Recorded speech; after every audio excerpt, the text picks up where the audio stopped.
Hey Mim, how are you? Yeah, all good. I've been doing a bit of gardening today. Oh, Yeah. That's the thing I don't speak about, but I actually am like a little gardener, and I have a little greenhouse on my balcony. Have I told you this? you have not. Yeah, I do. Yeah. I checked up on Lovely. those little ones and they're doing well. So, I don't have a garden, classic in a flat, mm, but I'm really been contemplating because nothing lives in my flat. No plant lives properly in my flat because of the way that the sun like hits the main room. mhm. It either has like really glaring sun in the afternoon, but then like none during the morning. Um, it's not a great setup for You know what? plants to thrive. Having plants and all of that, it's not as easy as it seems. Like No, you say the sunlight and stuff in your house isn't great, but I live in a flat and I have a little greenhouse and I have UV lamp for my plants and I only give them Brita filtered water. wow. So it's work. Like the No, lamp it's comes on maintenance. Yeah. every like so on to keep them growing and stuff. And you can't just buy a plant and expect No. it to live in the corner of your room. But I am quite tempted to get, like you can get those little windowsill things for the outside where you put like little plants in, maybe some Yeah, pansies or like some yeah. overhanging things. Mhm. Don't know if I have to like get permission for stuff like that. I don't No, no, know. no, no, you It's my don't. window. Yeah, yeah. But I'm really tempted for that. Do it. But it's a lot of work and I don't know enough. I'd have to check with my mum. She's like the green fingers of the family. That like what plants like are low maintenance. It's a But trial and error thing as well. That's what I find. Like some yeah, of my and it's like succulents do the better than light as others, and well. yeah. Yeah, succulents die in this flat as well. So I don't know what it is. Okay. But I think So it's I now worth have it. dry flowers. Um It's nice to which have a little bit of like I know, but I life. would never see it. That's the Oh, only thing. I would never oh. see it, but it'd be nice like when you arrive home kind of a thing. Or for Mm. other people to enjoy. Who knows? We digress. This week we had another guest episode Hmm. and we had the wonderful Natalie Lee. Hmm. She is at Style Me Sunday on Instagram and I guess all platforms. Hmm. And Natalie is I would say a lifestyle blogger or Yeah. like Instagrammer. Some people are really reluctant to call themselves that. I think it's a great thing. She shares fashion, beauty, her philosophy. She like posts stuff about body image and how she feels about diversity and Black Lives Matter and supporting small brands. Hmm. And she is amazing. She is a force to be reckoned with. She has a really great presence, I would say, on Instagram of keeping Mm. it real, a great mix of not succumbing to some stereotypes. And when we spoke to her, she seemed to have a really healthy relationship with her Instagram and it being her job, but also just taking it seriously because it's how she earns money, Hmm. but not taking the numbers too seriously and letting that affect the way she wants to handle her page, which is the kind of the best way to do it is to not be influenced by, well, more people will like this, so I'll post this. Yeah, And definitely. it's the most authentic. Yeah, I really enjoyed our chat with her. And it's cool to get an insight into how lockdown has affected her job. And she was really great to speak to.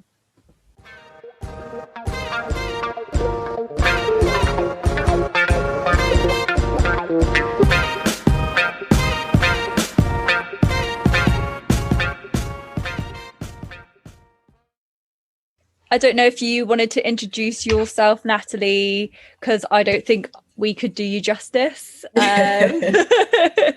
You are a force to be reckoned with. Oh, thank you. I'm Natalie. I am the founder of Style Me Sunday, which is started off as a blog, but it's now mainly on Instagram. Mhm. I talk about lots of things. I talk about fashion. I talk about sex. I talk about race. I talk about diversity, ageism, everything, like just literally everything that is bothering me. And I also have a podcast called The Everything Project. I used to, in normal times, run events. And yeah, I just, you know what, I just do a bit of everything at the moment, because that's what like life is like. Yeah. Yeah, that actually leads on to one question I was going to ask you later. But as someone who is a presence online and talks about such a wide range of things and has like your fingers in all the pie sort of thing, do you feel the pressure to be on every platform and to, you post every day and be on a podcast and do the Instagram thing and the Pinterest thing and how is it for you? Because you've been doing this for a while. Yeah, so I've been doing this now for about, let me think, I don't know, about 9 years or something like that. No, I don't feel the pressure to do everything. I will have a little dabble on new things that come out. Say, for example, TikTok. I'll have a little dabble on that and then very quickly decide that I'm too old to be doing all these things. And I, basically, if I like it, I will get involved and do it. For example, I don't post on Twitter because I don't like it. I think it's quite a toxic place, and I hate that feeling that you've got to say something really poignant or say something really funny, and I'd rather say it with pictures personally. And so I just get involved with things that I'm interested in, that I'm really passionate about, that I like. Otherwise, it can just stay where it is and other people can get involved. Yeah, I think especially for me with Twitter, it's like you really can't get into a discussion with someone over the internet. It's more headache than it's kind of worth sometimes. Yes. I try not to get into discussions or arguments or confrontations over the internet because, first of all, you can't tell what the tone is of somebody. It's really hard to know exactly where they're coming from. And it feels removed, it's faceless. And I don't like getting into heated discussion generally anyway. So yeah, I tend to stay out of all that kind of drama stuff. If somebody comments and says a negative comment, I'm usually quite polite back and just let them get on with it, really. I don't feel the need to have a reply or talk back. Yeah. Not on Twitter. I've never been on Twitter, and long may it stay that way. Yeah. But yeah, Natalie, I definitely wanted to ask you what got you into wanting to blog. Was it to do with style in general, or just kind of like a hobby that kind of took control and led you down this path? Yeah. I first got into blogging when I was pregnant with my second daughter. And basically, by that point, I decided that I wasn't going to go back to work properly. I was working as a midwife before that, and I decided that the second one was basically the nail in the coffin. I wasn't going to be able to keep doing it. So I kind of was just looking for stuff to do, really, stuff that would keep my brain active. I knew that having a baby could be quite lonely, and especially with the first one, I really struggled with that. So being surrounded by babies and nappies and bloody, decisions that you got to make about how to feed the baby and stuff like that, it just really can get really boring and really mind numbing, and I needed something else to stimulate me.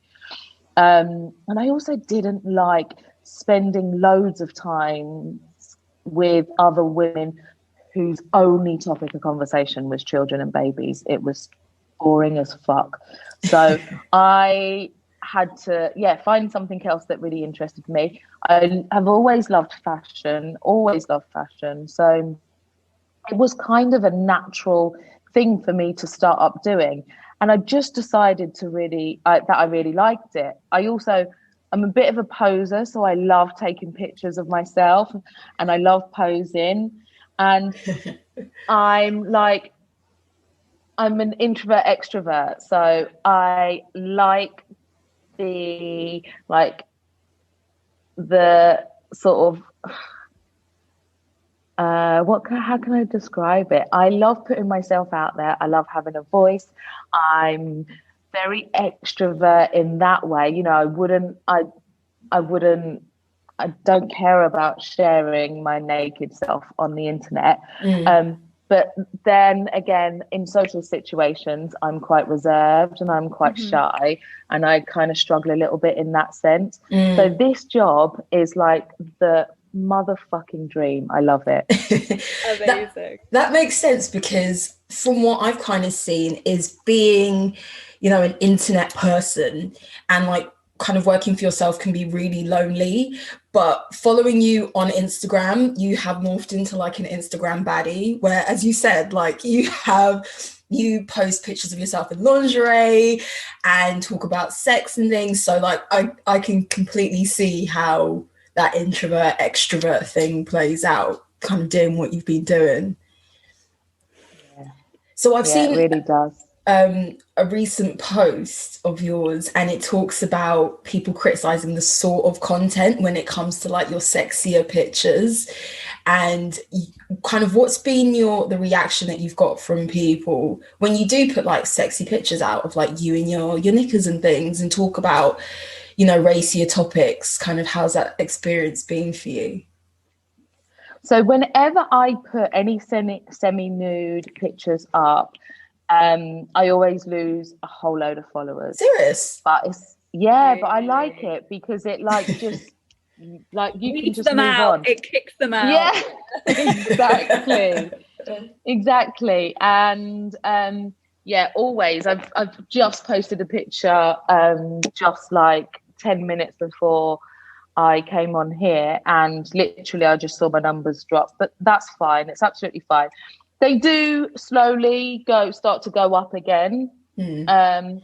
So people are still a bit like, I'm like, why the fuck are you following me if you don't know that I regularly get my tits and ass out? But they must have just stumbled on me when I was having a clothed day. But sometimes people have said things that, one minute, there was a comment that I was a middle-aged, thirsty. I think that was the one I've seen. I can't remember when you posted about that. Yeah. Wow. Which I think is a compliment, actually, because I mean, if I can be called thirsty, I'll take that any day. So it's just kind of like you have got to have a bit of a thick skin when you do a job like this. And it's hard not to really take it to heart. But that person, whoever called me that, gave me a shitload of content for the next week because I just banged on about that. And it didn't really penetrate me that hard. It was just something nice to talk about. So thank you to whoever did give me that comment. Amazing. And so do you, like, you're huge on body positivity, and I read your Grazia article and it's fab, and I love how you've discussed that last year, can't believe we're in a new year, you were 4 dress sizes. Do you find that like body positivity is something that Instagram is in dire need of? Because I think it's like becoming a rally, but people sometimes are a bit too scared to like properly go there. Yeah, so what you're talking about, the Grazia issue, is where I discussed being a size 10, 12, 14, 16, all in 1 year. And we all know that like lockdown has been fucking tough, and Yeah. you know, my activity rates have definitely gone down, and it has an effect, right? It has an effect. It naturally has an effect on your body and your size, and we are all ever changing. Our bodies are going to change all the time. It's just something that we have to accept. Like, stop trying to fight it. Like, just once you get moving again, once you get back into the stuff that you were doing, you know, you're just going to lose it again. It's not, to me, it's not that big a deal. Obviously, I do have days when I do feel a bit shit about my body. We all do. We live in this society of, like, you know, consumerism and being told that our bodies are shit and that we need to change them constantly, and we need to do, you know, drink this diet drink and use this waist trainer. We're constantly being fed stories that tell us that our bodies are not good enough, so we are naturally going to be affected by that. No one isn't.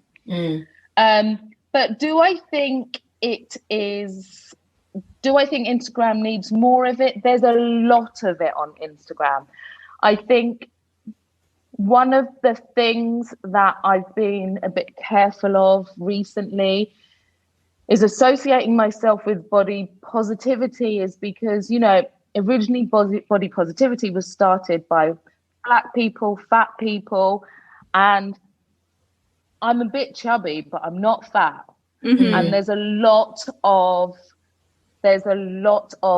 slightly chubby people doing body positivity on Instagram in a very palatable, whitewashed kind of way. And I feel like it's been taken over by brands and by lots of people jumping on the bandwagon and kind of packaging it up and making it look pretty.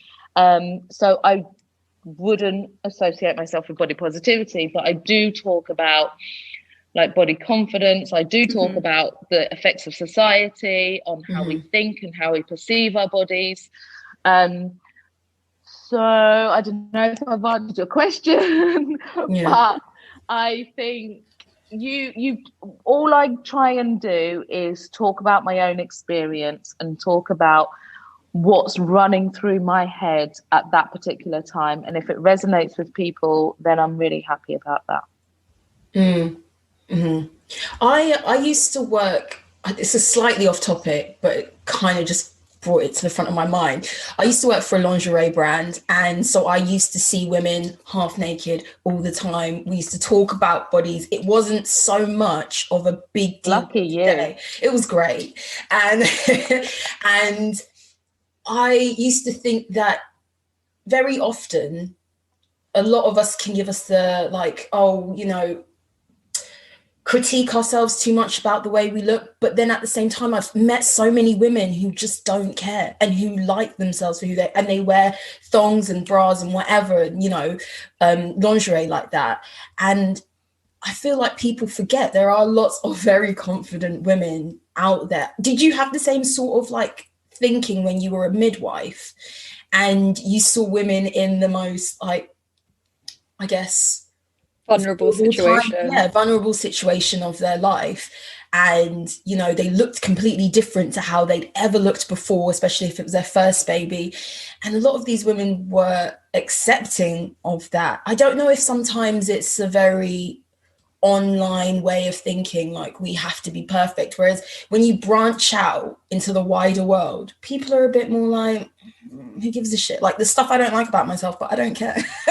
You know, I don't know. Have you ever thought about that? Yeah, absolutely. You make such a good point there. You know, when I was a midwife, how a woman's body looked was very rarely noticed, discussed. It was not a thing. You focus on what your body did, and that has such a liberating experience. And women used to, you know, walk around the room like an animal, you know, pacing up and down, having contractions, making these really animalistic sounds, Ruling. completely naked. Yeah, it was just brilliant and so freeing and so beautiful. But no, we didn't think about, you know, whether we had dimples in our thighs or whether there was rolls. And, you know, that's the beauty about pregnancy. For some people, it's really freeing from those kind of, you know, body kind of images that you takes on a new role. It's not about how it looks anymore so much. It's more about what it does. So yeah, I think maybe that did have an effect on how I then thought about my body. It was really liberating.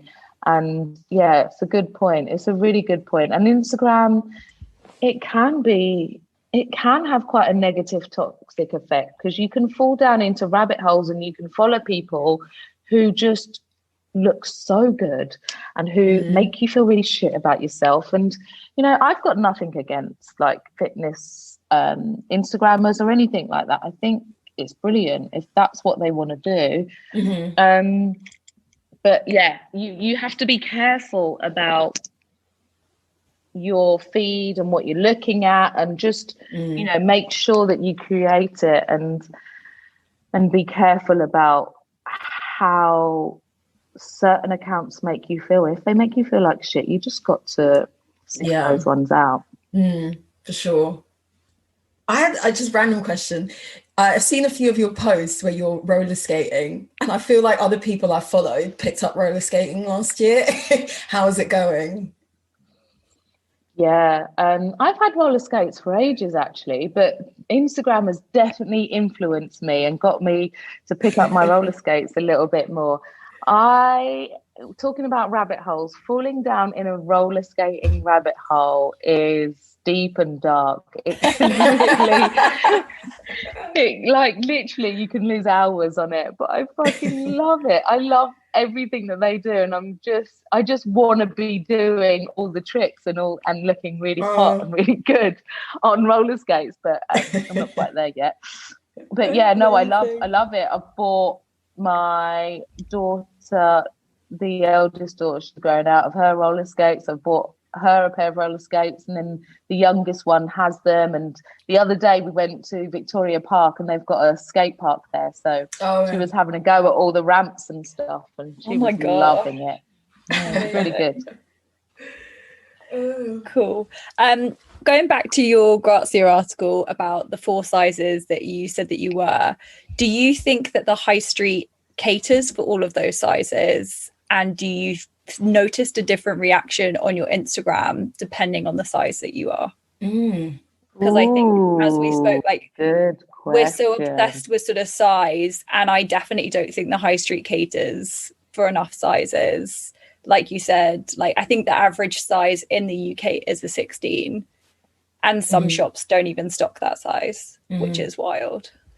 I mean, without a doubt, the high street are terrible at catering for a diverse range of sizes. And, you know, sometimes it's better to go to the smaller brands that I don't know how they do it. They don't even have as much budget, but they seem to be able to cater for a whole range of sizes, which is absolutely brilliant. Yeah, so there is a real problem. And you know what I find really painful is knowing that people will be wanting something to wear and not being able to get that in their size is really heartbreaking to me. I think that must feel like absolute shit, and imagine that happening time and time again, no matter how many times you look, not being able to wear stuff. Luckily I don't experience that. I think there's a lot more that needs to be done. There really is. Following on from that, do you shop a lot on the high? I mean, not now, but in general, do you shop a lot on in the high street? Because I think personally, as a whole, we're just completely moving away from that. But is it something that you still enjoy doing, going into the shop, browsing around, or is it very much, are you influenced by these kind of online stores and, you know, Instagram embedded stores and things like that? Yeah, I probably am. Yeah, I think I'd be a fool to say if I wasn't influenced by the algorithms and by my peers online. I think we all are. We just sometimes don't even realize it. I do I you know what? Doing the job that I do, I get a lot of clothes. So I don't often shop for clothes myself. I don't really need to. If I was to shop, I would probably go for the slightly sort of higher mid-range sort of brands like Ganni, like Stand and Stowed. I don't even know how you say it. But where I've got a bit more disposable income now, I would rather go for slightly more expensive clothes, slightly like more sustainable clothes, ones that I'm gonna wear, ones that are gonna wear really well and last really well. Awesome. Yeah, I'm definitely a victim of the algorithm for sure. We all are. So talk about PR. Do you receive kind of more beauty stuff or more clothes? Because your content is, like, as you said, it's not just fashion, it's about the self-care and like self-reflection and meditation and things. So do you still receive a lot of clothes from brands? Yeah, I do. I've got a couple of sort of contracts with brands. So for instance, at the moment I'm working with quite a diverse range really. I'm working with Simply Be, I'm working with Marks and Spencers, I'm working with Free People. So they will all ask me to pick clothes from their website that I like, and then I showcase them on my feed. So yeah, I still do get a lot of clothes, and I do get a lot of beauty products as well. So I'm really lucky. Amazing. Cool. And do you enjoy the kind of creativity of styling out your shoots and all of that stuff? Like, you sound like you've always loved the posing and your because it seems like so much work to do the constant. It seems like a lot of work. So how has that been for you, especially during, I guess, a not very creative time and being confined a bit more? Yeah, you know what? I go through up and downs. It is a lot of work, but you know, work is work. We get paid for it, right? So you should put in some sort of effort into it. But sometimes I can be quite lazy and I don't really make much effort and I just take a picture. And sometimes I really like to dress up. I really like to put makeup on, do my hair. And make it more into a piece of art or more editorial looking. To be honest, in terms of engagement and reaction, there isn't that much difference. People quite like natural shots where you haven't like posed so dramatically and put like mega jewels on and things like that. So yeah, it's more about my kind of feeling, how creative I'm feeling, how energetic I'm feeling, and what I want to do. But I love my job, so it is a lot of work sometimes, but we get paid quite well to do the work, so it's good. Cool. My final question is just like, for 2021, we've all had to like reshift our goals and our plans and everything like that. What is kind of your big plan for this year? If any, you don't have to have any. You can just be like Netflixing it all year. Oh, wouldn't that be lovely? I'm still not used to saying 2021. I was quite impressed that you actually said it. What am I You know what? At the moment, because we've just been hit with another lockdown, I'm looking at today, I'm looking at the next hour, I'm looking possibly at the next week, but I'm not looking too far ahead because so many of my plans have been changed, and I find that quite difficult. So planning too far ahead is problematic at the moment, I find. But you know what? I don't know when this is going to come out, so I won't say when it's happening. But basically, I'm doing a manifesting session very soon. So I will be thinking about what my goals are for the year ahead and stuff like that. I think I'm just going to be a bit more strategic and make sure that they're not like, oh, I'm going to travel. Like last year was, oh, I'm going to travel loads more.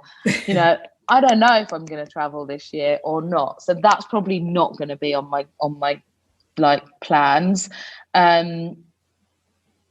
So yeah, I don't know. I haven't really thought about it yet, but I'm going to be thinking about it very soon. And I think just to keep growing, keep doing what I'm doing. I'm still very passionate about it. So even though I've been doing it for quite a few years, there's so many parts to it. There's so many ways I can be creative, and there's so much I can do. And it's always interesting, and I'm still really excited about it. And every day is a new challenge. So at the moment, I'm really happy with what I'm doing in terms of work and where I am. So yeah, I'm good. Amazing. I like that.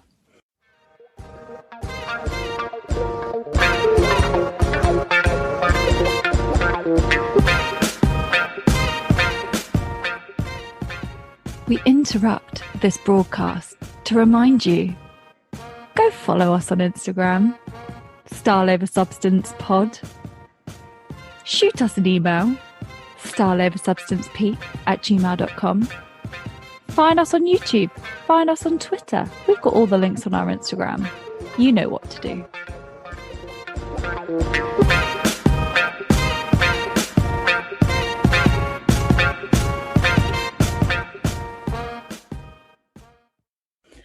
We end with a few sort of quick fire questions. So, what is your most worn item in your wardrobe? At the moment, it's definitely tracksuit bottoms. Yeah, for sure. Amazing. And you know what? I used to hate tracksuit bottoms. I would never. Oh my god, this is Scarlett. This is Scarlett. She's had a whole epiphany and a journey. Yeah. They're like my new best friend. Exactly. What's your favorite item when you're able to wear it? Oh, I have a vintage leopard print cape that I have in my wardrobe. That is just the most beautiful thing in the world that my mum gave me. That's probably my most treasured item. Okay. And final one from me is what item are you lusting after, if any? Oh, what item am I lusting after?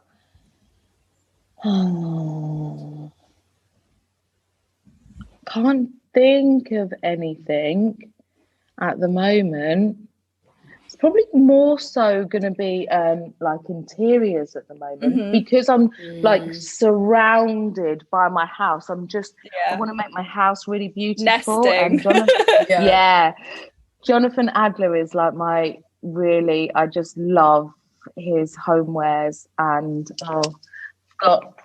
this is one of my recent purchases, which I absolutely love.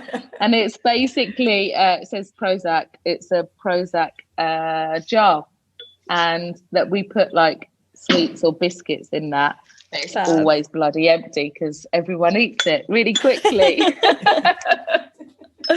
Amazing. I'm sorry, I'm not doing these very quick fire, am I? That's all right. No, it's fine. It's fine. Are you more of a winter or a summer fashion kind of gal? Yeah, definitely summer. I like, Summer. I like to get my body out. Come Yeah, on, that's I'm true. a summer girl, of course.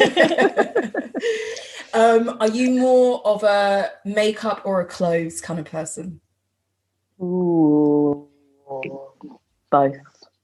I couldn't say really. Okay, so I you have can to go go out. either barefaced for the rest of your life, but with the best clothes, or like wear nothing but black, really basic clothes, but with like as much glam as you want. Oh my God, I'm gonna have to do an Alicia Keys. I would definitely go barefaced. You're right. Yeah, Okay. barefaced. I couldn't go black for the rest of my life. No way. And the final one that I have, trousers or dresses? Mm-hmm. Well, at the moment, like joggers. So, Trackies. but generally, yeah, Mm-hmm. generally, I'm a dresses kind of girl because I just find it really easy to pull on a dress and Yeah. that's it. It's easy to do. So, Yeah. yeah, I would say I wear dresses a lot. I love dresses as well. Like just add a few accessories and it looks instantly really glamorous. Mm. And I'm fairly glamorous generally when normal life is around. So yeah, Mm-hmm. yeah, dresses. Thanks so much for joining us. I literally love how much color you wear. As a person who thinks she doesn't deserve color at times, you definitely inspire me. Thank you, sweetheart. Oh, Have a lovely day, ladies. And you too. Take care. Yeah. See you later. Bye. Bye. Stay safe. Bye.